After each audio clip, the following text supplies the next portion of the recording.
ہمارے ساتھ احمدی حضرات دوستوں دو جڑ چکے ہیں. اہلن بس اہلن. لقمان بھائی ہاں کیسے ہیں جی، پیارے بھائی؟ السلام علیکم ورحمۃ اللہ وبرکاتہ۔ وعلیکم السلام. لقمان بھائی سب سے پہلے لو یو. جزاک اللہ، شکریہ آپ کا۔ امتیاز بھائی بھی آئے ہوئے تھے ماشاءاللہ، اور آپ بھی، افضل صاحب بھی، بہت اچھی براڈ ہوتی ہے ان کی۔ تو میں ابھی جو لاسٹ میں امتیاز بھائی صاحب کی بات سنی تھی اس پہ تھوڑا سا میں عرض کروں گا کہ انہوں نے جو ابھی فرمایا ہے کہ مرزا صاحب نے صرف الزامی جواب دیے ہیں، الزامی جواب بھی دیے ہوئے ہیں انہوں نے، لیکن اب یہ کوئی کہے کہ جو کتابیں انہوں نے عیسائیت پر لکھی ہیں، مثال کے طور پر تزیم رام، فتح اسلام، مسیح ہندوستان میں، چشمہ مسیحی، اور اس طرح کے لیکچر لدھیانہ، لیکچر سیالکوٹ، یہ جو کتابیں خاص طور پر انہوں نے مسیحیت پر لکھی ہیں، عیسائیت کے رد پر لکھی ہیں، ان میں صرف الزامی جواب ہی نہیں ہے، ان میں وہ دلائل بھی موجود ہیں، جو براہین ان کے اندر موجود ہیں، اور انہوں نے رسمی جو دلیلیں ہیں ان سے ہٹ کر قرآن کریم کی دلیلیں بھی پیش کی ہیں اور عقلی دلیلیں بھی پیش کی ہیں۔ مثال کے طور پر جو کتاب ہے مسیح ہندوستان میں، اس کا جو تاریخی سفر ہے اس کو بھی بیان کیا ہے۔ اس کے بعد اس میں جو مرحم عیسیٰ کا ذکر آتا ہے، جو حضرت عیسیٰ علیہ السلام کی جو صلیب سے اترنے کے بعد جو ان کو زخم آئے تھے اس کے علاج کے لیے بنائی گئی تھی، اس کو بھی بطور دلیل کے پیش کیا ہے۔ صرف الزامی جواب ہی نہیں دیے، اور یہ ممکن بھی نہیں ہے کہ اتنی موٹی موٹی کتابوں میں صرف الزامی جواب ہی ہوں، کیونکہ وہ کتاب پھر اتنی ہیلتھی ہونی نہیں تھی جتنی وہ ہیں۔ تو اس سے مجھے تھوڑا سا اختلاف ہے۔ اور ٹھیک ہے. جہاں تک ایک ہاں ایک ایک ایک پوائنٹ ایک لیتے ہیں. بڑی بڑی اچھی بات آپ نے کی امتیاز بھائی. پلیز بڑا تگڑا انہوں نے اعتراض کر دیا کہ کتابیں تو بہت موٹی ہیں. جی جی، عامر بھائی میں کروں گا بات یا آپ کچھ جی کہنا نہیں چاہ نہیں، رہے تھے؟ آپ نے کرنی ہے. Please over to you. جی بہت شکریہ۔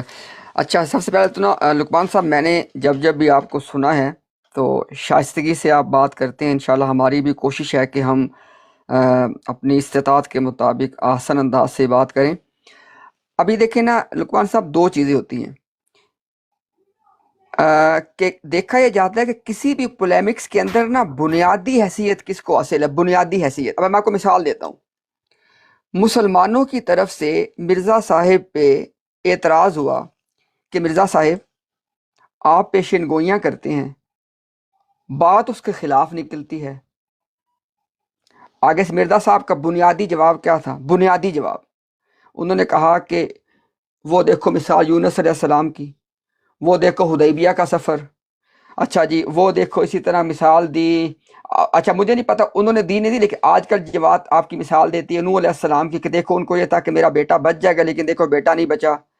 تو آپ خود دیکھ لیں کہ آپ خود مجھے بتا دیں کہ یہ جو ان کے اوپر یہ اعتراض تھا کہ مرزا صاحب آپ پیشن گوئیاں کرتے ہیں لیکن آپ کی پیشن گوئیاں پوری نہیں ہوتی، مرزا صاحب نے اس کے حوالے سے مجھے آپ خود بتا دیجئے گا کہ سوائے الزامی جواب کو کیا جواب دیا تھا۔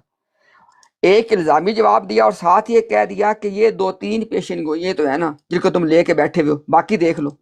حالانکہ آپ جانتے ہیں لقمان صاحب، آپ چونکہ لٹریچر کو پڑھتے ہیں، ثناء اللہ رحمت اللہ علیہ امرتسر والے جو تھے، انہوں نے مرزا صاحب کو اوپنلی کہا تھا کہ آپ کی ایک پیشن گوئی بھی پوری نہیں ہوئی، ایک بھی، اور اس کی تصدیق اور پڑتال کے لیے چیلنج کے طور پہ وہ قادیان آگے تھے۔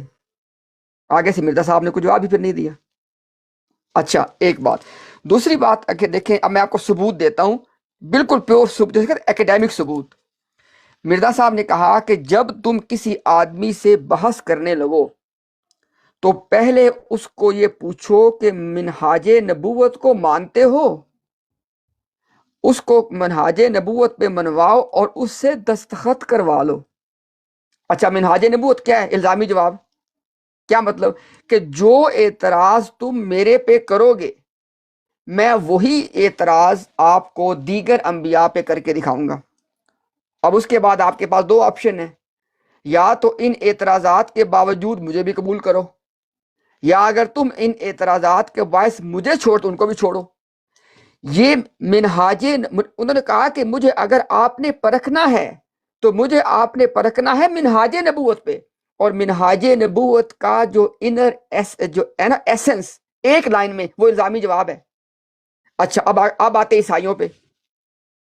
مرزا صاحب کا جب سابقہ پیش آیا عیسائیوں سے، مرزا صاحب نے کہ جی عیسائی اعتراض کرتے ہیں نبی پاک صلی اللہ علیہ وسلم کی مبارک ذات پہ عیسائی اعتراض کرتے ہیں جی قرآن کریم کے حوالے سے، آگے سے مرزا صاحب نے کیا کیا ہے، آپ کہیں سے نکال لیں، میں ابھی آپ کو دعوت دے رہا ہوں کہ مرزا صاحب نے عیسائیوں کا اعتراض رقم کیا ہو اور اس میں بنیادی طور پہ الزامی جواب نہ دیا ہو، تو جو میں نے آپ کو مین دلیل دی ہے اس پہ غور آپ ضرور کیجیے گا۔ دیکھیں منوانا یہاں پہ کسی کو مقصود نہیں ہے، بات رکھنا مقصود ہے۔ آپ خود سوچ کے دیکھیے گا کہ جب مرزا صاحب اصول یہ بتا رہے ہیں کہ بحث سے پہلے اس چیز پہ دستخط کرواؤ کہ منہاج نبوت کو مانتے ہو کہ نہیں مانتے، اور منہاج نبوت کا مطلب الزامی جواب ہے۔ جی جناب۔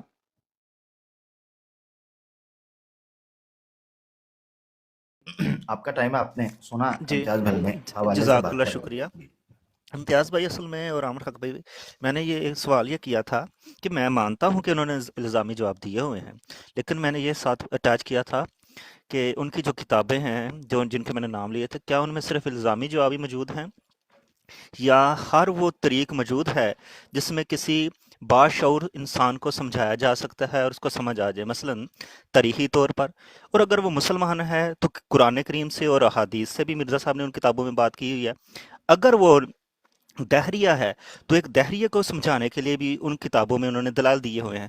مختصر یہ کہ ہر شخص اس کا تعلق کسی بھی فکر سے ہے، فرقے سے ہے، مذہب سے ہے، اس کو انہوں نے ان کتابوں میں مثالیں دے کے سمجھایا ہوا ہے۔ یہ میں نے آپ سے کہا تھا کہ وہ کتابیں، لیکن چونکہ آپ نے اس بات کو ٹچ نہیں کیا، پھر اسی بات کی طرف آپ نے کہا ہے کہ ہم مانتے ہیں الزامی جواب دیے ہوئے ہیں انہوں نے۔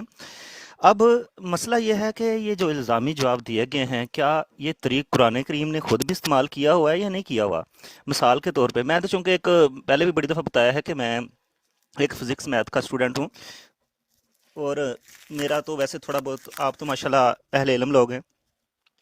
اب قرآن کریم میں اللہ تعالیٰ نے جہاں جہاں یہودیوں کو مخاطب فرمایا ہے، وہاں پہ اللہ تعالیٰ نے فرمایا ہے اے یہود اس وقت کو یاد کرو جب ہم نے تمہیں بنی اسرائیل پر ہم نے تمہیں فضیلت دی تھی۔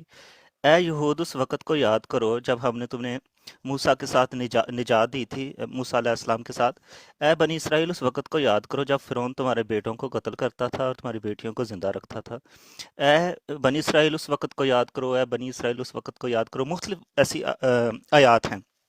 تو جو بنی اسرائیل، جو یہود رسول کریم صلی اللہ علیہ وسلم کے زمانے میں تھے، ان کی حیات میں اس وقت جو موجود تھی کالونیاں، ان کی آبادیاں، یا جو لوگ موجود تھے، ان میں سے کسی بھی بنی اسرائیل کے کسی بھی شخص نے کبھی حضرت موسیٰ علیہ السلام کو نہیں تھا دیکھا ہوا، نہ ہی کبھی اللہ تعالیٰ نے ان سے کہا تھا کہ تم گائے کو ذبح کرو، پھر انہوں نے نہ ہی یہ کہا تھا کہ کون سی گائے نیلے رنگ کی، یا اس طرح جو انہوں نے بہانے بنائے تھے کہ کون سی کریں، فلانی کریں یا کون سی کریں۔ نہ ہی ان بنی اسرائیل کے بیٹوں کو کبھی فرعون نے قتل کیا تھا، نہ ہی ان بنی اسرائیل نے کبھی حضرت موسیٰ علیہ السلام کے ساتھ کہیں ہجرت کی تھی۔ اس کے باوجود اللہ تعالیٰ کا ایک طریق ہے کہ وہ کوئی بات سمجھانے کے لیے ایک مثال دیتا ہے، ایک اس طرح کی بات پر۔ اگر یہی طریق مرزا صاحب نے اپنی کتابوں میں استعمال کیا ہے اور عیسائیوں کو مخاطب کرتے ہوئے یا مسلمانوں کو مخاطب کرتے ہوئے یہ کہا ہے کہ اے مسلمانوں اپنی کتابوں کو دیکھو، اور اے عیسائیوں اپنی کتابوں کو دیکھو کہ تم نے اپنے انبیاء پر اس وقت کیا الزام لگائے تھے، اور اس وقت ان انبیاء نے کیا جواب دیے تھے؟ کیا تم نے اس وقت ان کے نشان دیکھ کر یہ مان لیا تھا کہ ان کی پیشن گوئیاں پوری ہو گئی ہیں؟ اگر تو ان کی پیشن گوئیاں پوری ہو گئی تھی تو پھر ایمان کیوں نہیں تھے لے کے آئے؟ اور تم نے پیشن گوئیاں مانی ہی نہیں تھی، ان کی بھی نہیں تھی مانی، ان پر بھی اعتراض کیے تھے۔ فرعون کے معاملے میں اور حضرت موسیٰ علیہ السلام کے معاملے میں کتنے کو لوگ ایمان لے کر آ گئے تھے؟ چند جادوگروں کے علاوہ بتائیں مجھے کتنوں کا ذکر آتا ہے وہاں پہ؟ تو کچھ قوم کے لوگ جو پہلے ہی ان کے ساتھ تھے وہی ہجرت کر گئے تھے، فرعون تو مارنے کے لیے آ گیا تھا۔ سو یہ جو الزامی جواب ہیں مرزا صاحب نے دیے ہوئے، یہ قرآن کریم میں یہ طریق استعمال ہوا ہے، اور مرزا صاحب نے حضرت عیسیٰ علیہ السلام کے متعلق جو کہ رسول کریم صلی اللہ علیہ وسلم کی پیشن گوئی تھی کہ امام مہدی جو ہوگا وہ صلیب کو قتل کرے گا، صلیب کو توڑے گا، اس کے عقائد کا توڑے گا، ان عقائد کو باطل قرار دے گا، ان کو ختم کرے فوان گا۔ بھائی اصل میں نا باتیں زیادہ ہو، اگر مجھے اجازت دے میں کچھ جی جی رسپونڈ جی کروں، پھر جی باتیں جی زیادہ کریں ہو کریں۔ جائیں گی۔ بہت شکریہ۔ اچھا امتیاز پہلی بھائی بات تو یہ ہے کہ سوری مان بھائی، اپنا امتیاز بھائی سوری، بالکل آپ کیجئے گا، صرف میں ایک جملہ بولنا چاہتا ہوں، جملہ معترضہ کے طور پر۔ جی جی لقمان جی بھائی جی میں جی جی آپ کو اپریشیٹ کرتا ہوں کہ ایٹ لیسٹ آپ نے الحمدللہ امتیاز بھائی کے ساتھ سبجیکٹ میں انگیج کیے، انٹریکٹیو رہے ہیں۔ یہ ہوتا ہے طریقہ پاکستان بھائی یا احمدی دوستوں بات کرنے کا